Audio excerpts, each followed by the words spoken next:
नमस्कार मंडळी, स्वागत आहे आपलं आपल्या या हरिप्रिया यूट्यूब चॅनलवर. मकर संक्रांत जवळ आलेली आहे. त्यासाठी आपण आज जाणून घेणार आहोत हिंदू धर्मातील अत्यंत पवित्र व वैज्ञानिक सण असा हा मकर संक्रांती.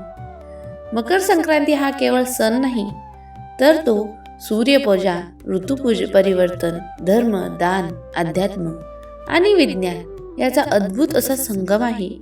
या दिवशी सूर्य उत्तरायणात प्रवेश करतो, देवतांचा दिवस सुरू होतो, पुण्यकाळाची सुरुवात होते, दान धर्माला अमाप महत्त्व असते.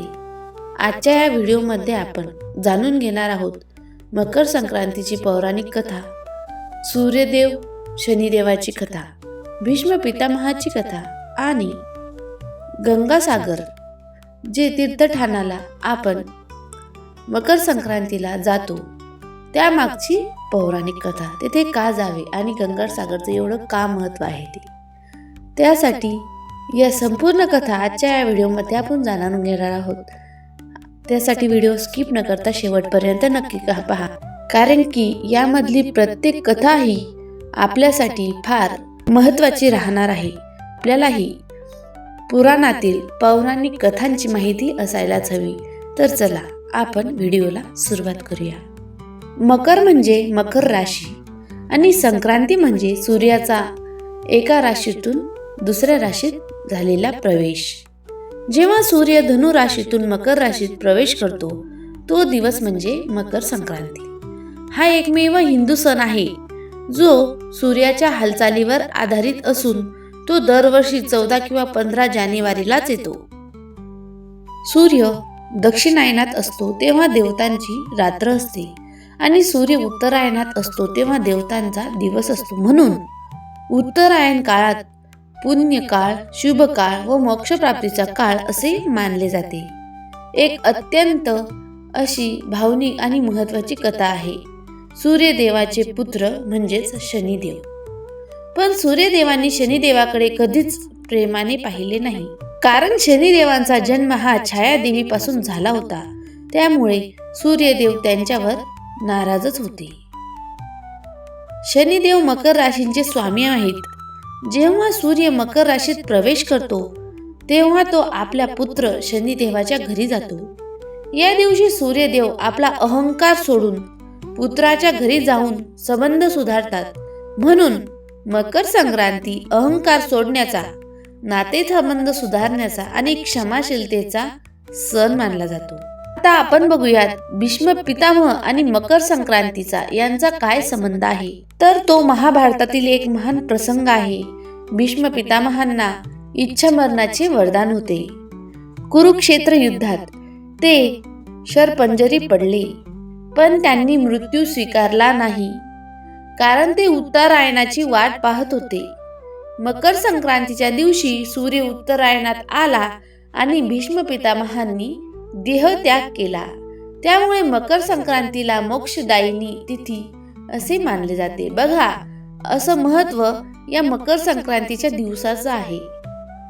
तर असाच या मकर संक्रांतीच्या दिवसाला एक महत्त्वाचा गंगा अवतार झाला. तो कसा झाला तो आपण बघूयात.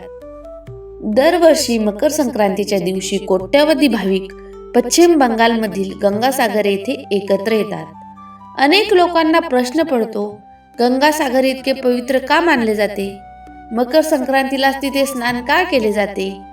आज आपण ते संपूर्ण माहिती, या यात्रेमागचं पवित्र कारण संपूर्ण आपण जाणून घेणार आहोत. गंगासागर म्हणजे जिथे पवित्र गंगा नदी समुद्राला मिळते. खूप प्राचीन काळी राजा सगर नावाचा पराक्रमी राजा होता. त्यांना 60,000 पुत्र होते. राजा सगराने अश्वमेध यज्ञ करण्याचे ठरवले, पण इंद्रदेवांनी आपले सिंहासन धोक्यात येईल या भीतीने जो यज्ञाचा घोडा असतो तो चोरून कपिल मुनीच्या आश्रमात लपवला. राजा सगरांची 60,000 पुत्र राजा सगराने घोडा शोधण्यास पाठविले. ते घोडा शोधत शोधत कपिल मुनीच्या आश्रमात पोहोचले. तेथे त्यांना घोडा सापडला. त्यांनी कपिल मुनींवर चोरीचा खोटा आरोप केला. तेव्हा कपिल मुनींना फार त्यांचा क्रोध आला. कपिल मुनींनी आपल्या तेजाने सर्व 60,000 पुत्रांना तेथेच भस्म केले. त्यामुळे त्या राजाच्या पुत्रांचे आत्मे काही मुक्त होऊ शकले नाही, ते असेच भटकतच राहिले. मग राजा सगराचे वंशज राजा भगीरथ आपल्या पूर्वजांच्या आत्म्यासाठी मुक्तीसाठी अत्यंत कठोर तपश्चर्या करू लागले. त्यांनी ब्रह्मदेवाला प्रसन्न केले आणि त्यांना असे सांगितले की माझ्या पूर्वजांच्या आत्म्याला शांती मिळावी. मग ब्रह्मदेवाने त्यांना गंगा मातेच्या अवतारासाठी परत तपश्चर्या करण्याचं वरदान दिलं आणि तसं त्यांनी डबल तपश्चर्या करून गंगा माता ह्या पृथ्वीवर अवतरित होण्याची प्रार्थना केली. गंगा माता पृथ्वीवर अवतरित तर झाल्या, पण गंगा मातेचा जो प्रभाव होता तो इतका प्रचंड होता की ती पृथ्वी माता हे सहन करू शकत नव्हत्या. म्हणून त्यांनी भगवान शंकरांची तपश्चर्या केली. भगवान शंकरांनी गंगेला आपल्या जटांमध्ये धारण केले आणि नंतर हळूहळू पृथ्वीवर सोडले. गंगा माता पृथ्वीवर अवतरित झाल्या आणि भागीरथाच्या मागे मागे चालू लागल्या.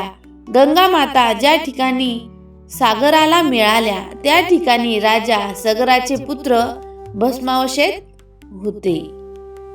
तर त्या पुत्राच्या अंगावरून, त्या भस्म अवस्थेत असलेल्या पुत्रांच्या अंगावरून गंगा माता गेल्या. तेव्हा त्या 60,000 आत्म्यांना मोक्ष प्राप्ती झाली. तोच हा पवित्र स्थळ, तेच हे पवित्र स्थळ म्हणजे गंगासागर. गंगा प्लस सागर प्लस सूर्य यांचा अद्भुत संगम म्हणजेच गंगासागर. म्हणतात ना, गंगासागर संगमे मकर संक्रांतो स्नानम कोटिगुणम पुण्यः. मकर संक्रांतीच्या दिवशी गंगासागर संगमात स्नान केल्यास कोट्यावधीपट पुण्य लाभते. त्यामुळे आपण मकर संक्रांतीला गंगासागरामध्ये स्नान करावे. मोक्ष प्राप्ती होते, पाप क्षालन होते, पितृदोष शांती होते, पूर्वजांचे तर्पण होते, मोक्ष प्राप्तीचा मार्ग सुरू होतो आणि आध्यात्मिक आपली उन्नती होते. हे कारण आहे गंगासागर मध्ये स्नान करण्याचं.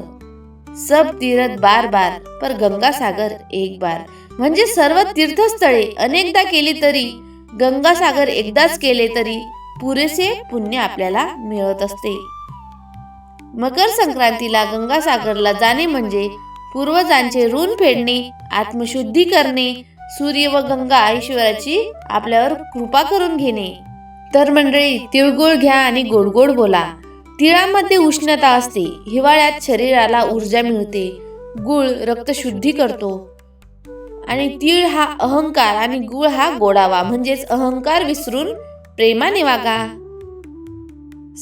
या दिवशी सकाळी लवकर उठून स्नान करा, सूर्यदेवांना अर्घ्य द्या, तिळगुळ, कपडे, धान्य दान करा, वृद्ध गरजू यांची मदत करा, जप नामस्मरण या दिवशी पूजा करा. या दिवशी पतंग उडवा. या दिवशी भांडणे कटुता करू नका, अपशब्द बोलू नका, अहंकार दाखवू नका, गरिबांची थट्टा करू नका, नकारात्मक विचार हे मनात आणि डोक्यातही आणू नका. अशा पद्धतीने आपल्या या मकर संक्रांतीला तुम्ही जे होईल ते तुमच्या परीने करा. असा होता आपला व्हिडिओ, माहितीपूर्ण महत्त्वपूर्ण व्हिडिओ. आवडला असेल तर लाईक करा, मित्रमैत्रिणींना नातेवाईकांना शेअर करा आणि प्लीज आपली जे हरिप्रिया हे यूट्यूब चॅनल आहे ना त्याला नक्कीच सबस्क्राईब करा. धन्यवाद.